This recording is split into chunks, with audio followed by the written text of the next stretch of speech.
I can't tell you exactly where he is. If I did, I'd have to kill you. But he's somewhere deep underground in Washington, I'm sure, poring over the 80,000 pages, Larry, of the JFK files. I've described it tonight as looking for a needle in a haystack from which the needle has been removed. Although, as Professor Morandi just said, it's not hard to guess why the needle was removed and where it might now be located. How do you see it? Well, getting access to the files, it's posted online, but it's a challenge.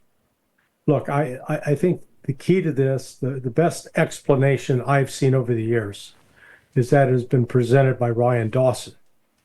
The connection to Israel in this incident is quite strong. So the fact that Jack Ruby assassinates Lee Harvey Oswald was not just a coincidence. He wasn't just somebody who really loved Jack Kennedy and wanted to take out his suspected murderer.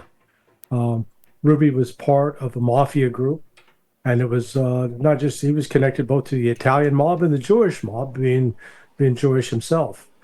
And the entire motive behind this was that Kennedy was pressing Israel to divulge the fact that it had stolen uranium from the United States in order to build its first nuclear weapon. On top of that, 30 days before Kennedy was killed, his brother Robert F. Kennedy Jr., or Robert F. Kennedy, had sent a letter of intent to the Zionist Organization of America, notifying them that they'd be required to register as a foreign agent. After JFK's death, that never happened. And today we have something called AIPAC, American Israeli Public Affairs Committee, which basically owns the U.S. government. So what's interesting is reporters that I believe have strong Zionist ties, like David Korn, have published a book in which he insists that it was Lee Harvey Oswald, the lone gunman. I think one of the things we'll find out of these files is the fact that Lee Harvey Oswald was part of a program that was being run by James Jesus Angleton, the CIA spook who was in charge of counterintelligence at the Central Intelligence Agency. Because here's Oswald at the ripe old age of 17, joins the Marine Corps. 2 years later, he gets a hardship discharge, ostensibly to take care of his mother. But during that time, he became known as, as a Soviet-loving Marine. And then upon being discharged, instead of going home to take care of his supposedly ill mother, hops a ship, sails to Moscow, or sails to Russia, and ends up staying there for approximately 2 years. Comes back disappointed, but then continues to seek getting a visa out of the Russian embassy in Mexico. He was in my view, fully under the control of the CIA at the time, and which calls into question what exactly was the CIA's full role in the death of JFK. That I don't think we're going to discover out of these files, unfortunately. I certainly haven't found anything that I didn't know already, but then I suppose I'm 79,000 pages still to go. But looking at commentators and listening to such an eminent commentator as you, I'm wondering if it's worth ploughing on. Not many people believe there was only one shooter. Not many people believe that the silencing of Oswald by Rubenstein, to give him his Saturday name, was an accident. Not many people believe that the United States deep state was without involvement of some kind. And now not many people will believe that Israel did not have, at the very least, a very close interest in what was going to happen. Therefore, we're not much further forward, because I could have said all of that to you last Wednesday, never mind tonight. But the one thing that struck me as interesting is the evidence that Russia warned the United States about Oswald's intention to murder the president. That much I did read today. Now, that would square with what happened on 9/11 also, when Russia again warned of what might happen or something big going to happen on 9/11. Why wouldn't the U.S. have listened to these warnings? Oh, well, we've got a long history of not listening to Russia's warnings.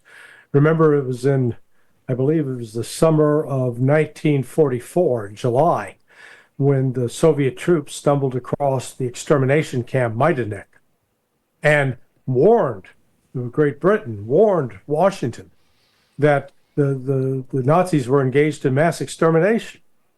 And everybody ignored it, dismissed it. So this way, and remember also the Tsarnaev brothers, the bombers of the Boston Marathon, more than 12 years ago now. They were, again, Russia warned the FBI. They ignored the warnings. So at least we can give the United States credit for being consistent. Consistently stupid in ignoring warnings because of who's giving them the warnings. I watched that Boston Marathon documentary just the other day, and it's simply beyond dispute that Russia warned that the elder of these two brothers was an extremist fanatic bent on terrorism. And yet nobody picked him up. They gave him a cursory glance and then let him go free. And a lot of people lost their lives and limbs as a result. Let's turn, if we may, Larry, to the even bigger picture than an assassination so long ago as the Kennedy assassination, and talk about the people Donald Trump's been assassinating this week. He assassinated, along with his British auxiliary, a lot of people in the Yemen, and he must now be held co-responsible for the murder of 463 people in the Gaza Strip. What on earth is in all of that for America? Yeah, America is facilitating terrorism. There's no doubt about that, with terrorism defined by Bibi Netanyahu, of all people, on a television show with William F. Buckley in the 1980s, where he said it's the use of violence against civilians for political purposes. Well, there you go. I think, unfortunately, that Trump and his team have made the decision to attack Iran. They used their initial bombing of Yemen on Saturday, the Ides of March, as, I think, laying the predicate so that they could justify going after Iran, accusing Iran of supporting the Houthis and giving them advanced missiles, but refusing to acknowledge the fact that since the declaration of the ceasefire in January, the Houthis had abided by that ceasefire, had not attacked any more ships, were effectively allowing freedom of navigation. And yet on the 15th, unprovoked, the United States launched this attack on the Yemenis, on the Houthis in particular, and killed women and children. They didn't kill and destroy missile sites. And so this was, in response to this, the Houthis are going to retaliate. And as they retaliate, the United States will then say, see, this is the fault of Iran. And what I thought would not be possible is definitely, I think, a high likelihood within the next month or two that the United States is going to launch an attack on Iran and will live to regret it. Yeah, I mean, it was a day that will live in infamy, and appropriately it was on the Ides of March. But it's nothing compared to what will happen if the balloon goes up, Larry. I've just been talking to Professor Morandi, who reminded us all over again of Iran's potential capability to effectively bring about the end of the industrial economies of the world. It can level the entire oil, gas, refinery, and shipping lanes. It can wipe them all out in an afternoon. Anybody that's got expensive apartment in Dubai can kiss it goodbye if that happens. Dubai will not exist if that happens. And neither will the American bases in the region, and neither will the oil and gas facilities in Qatar, in Abu Dhabi, in Saudi Arabia. They'll all be taken out. And never mind $10 a barrel for gas, Larry, there will be no gas available anywhere. Not a wheel will turn anywhere in the Western world. That's a pretty high price to pay for an alliance with Netanyahu, isn't it? Yeah. Now, this is sheer madness. And they're neglecting to take into account that Iran and Russia signed a security agreement on the 17th of January, 3 days before Donald Trump took office. Well, that was, I think, Vladimir Putin deliberately chose that day. Now, what Putin and the Russians tried to do was, in signing that agreement, provide the United States with, if you will, evidence that Iran's not trying to acquire a nuclear weapon, because Russia is now involved with the nuclear program in Iran, and Russia traditionally is not one who's going to promote the proliferation of weapons.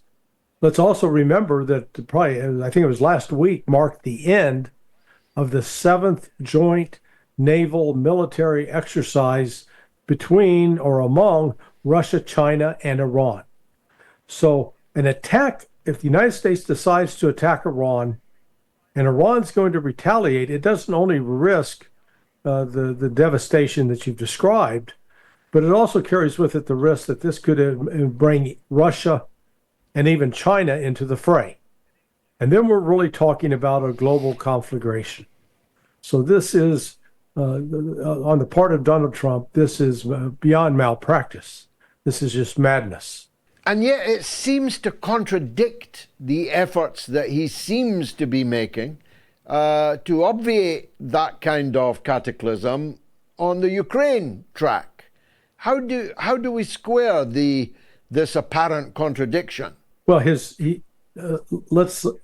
talking nice words. That's reassuring, but he's still not listening to what the Russians are saying. I had the privilege a week ago of sitting across the table from Foreign Minister Sergei Lavrov, along with Judge Napolitano and Mario Naval. And I asked the foreign minister directly that in June of 2024, President Putin laid out very clearly Russia's position on what would be required of Ukraine before Russia would even entertain any kind of significant peace process. And the foreign minister Lavrov emphasized that those conditions still hold, that hasn't changed. Well, the United States keeps thinking that it can somehow coerce, bully, threaten Russia into a 30-day ceasefire all across the front. Russia's not about to succumb to that. They did agree in the conversation yesterday to suspend attacks on energy facilities and energy infrastructure. Now, Trump comes away touting that as a great victory. Well, think of it this way. You had a house with 11 windows, and the fellow standing outside has shut out 10 of the windows. And so he says, hey, I'm going to call a ceasefire because you only got one window left anyway. That's the situation Ukraine is in. Russia has decimated the energy sector in Ukraine. There's not really a lot more damage they could do. So it's easy for them to say, okay, we won't do anything else for another 30 days. But what we see are continued attacks from Ukraine. And one of the conditions Vladimir Putin laid out in 2024 in June and repeated yesterday to Donald Trump: end all military and intelligence assistance to Ukraine now. End it now. And Trump continues to play with fire and continues to allow that assistance to be provided. And as long as that is happening, the United States is a facilitator of murder. We are helping Ukraine commit war crimes. And until we stop, this war is going to continue, and Russia is going to come out on top as the victor. We don't even have John Bolton to blame. Yes. Who is feeding President Trump this contradictory and woefully insufficient intelligence? Is it little Marco Rubio? Who's got their finger on his auto pen? Yeah, I think I suspect it's not just one individual. It's the collection. Trump has surrounded himself with I'll call it a collection of dwarfs. Think of him as the ugly Snow White, and with the seven dwarfs. But we do have Goofy and Dopey, even though Goofy was not one of the original seven dwarfs. But he has embraced this concept that is widespread in the intelligence community, that Russia's economy is weak and on the brink of collapse. If we just push it, put a little more pressure, they'll collapse, and that they've suffered massive casualties. Now, all of that is not true, but trying to convey that truth to people with their minds already made up is almost mission impossible. Now, you mentioned your meeting with Foreign Minister Lavrov. I've met him myself 2 times, maybe 3 times actually. Is undoubtedly the real heir to the throne so far as foreign ministers are concerned. He's the doyen of foreign ministers in the world. Nobody could seriously doubt that. What did you take from that meeting about the current state of morale, determination, clear-headedness of the Russian leadership? That the Russians understand clearly that the United States and the West is not their friend. I think they want to handle the relationship like someone who has been in an abusive relationship with a spouse, and have tried over and over again to reestablish that relationship, and every time the abusive spouse is either guilty of cheating or physical violence or bullying, some combination. And at some point you say, okay, I've tried this 3 times, I've tried this 4 times, and each time you keep doing the same thing, we're going to separate. We may come across each other, I'll be cordial to you, but we're not going to be in any kind of romantic relationship. We're not going to have any kind of close tie. And I think that's where Russia is right now with the West. They recognize that the West is incorrigible, that the United States, no matter what promises Donald Trump makes, no matter what assurances are given verbally, that there is no way that Russia can count on those assurances, that they will be betrayed. And so to that end, Russia is going to take steps, and Vladimir Putin emphasized this yesterday in his speech that he delivered to the industrialists, I guess it was called the Council of Industrialists, which was just before his speech, his conversation with Donald Trump. And then it emphasized, look, he says, the West is going to continue to bully us and threaten us and try to sanction us and try to use economic leverage. We have to recognize it's always going to be there, and we're going to have to chart an independent course, a course outside of that, so that the U.S. can do what it wants economically, but we're not going to be held hostage or captive to that. And so that's what I came away with, that, this is not just Lavrov's view. This is not just the view of Maria Zakharova. This is the view across the board of Vladimir Putin, of the Foreign Ministry, of the General Staff, of the Security Council. They understand the West is not to be trusted, and therefore Russia is going to always take measures to preserve its security first and foremost. I mean, we were lucky during the Cuban Missile Crisis that the United States was led by Jack Kennedy. The world is lucky that Russia, in the face of provocation from Western countries, first Joe Biden, but now ably succeeded by the European Union barking dogs, the Russians have kept a pretty level head, just like Kennedy did over Cuba. Yes. Yes. Yeah. They're not at all emotional about it. And I think, frankly, there was a time, maybe, going back to 1854, 53, in the Crimea War, when you could label France and the United Kingdom as the equivalent of a Great Dane, a large dog, a powerful dog. Well, today, the combination of the two, and it's no insult to the people of Britain or France, but frankly, they're like an old toy poodle with no teeth. They make a big noise. They can create a mess on the carpet, but apart from being annoying, they don't represent any kind of serious threat. And frankly, the Russians don't take them seriously. It's like a fly flying around their head, something to be annoyed and swatted away.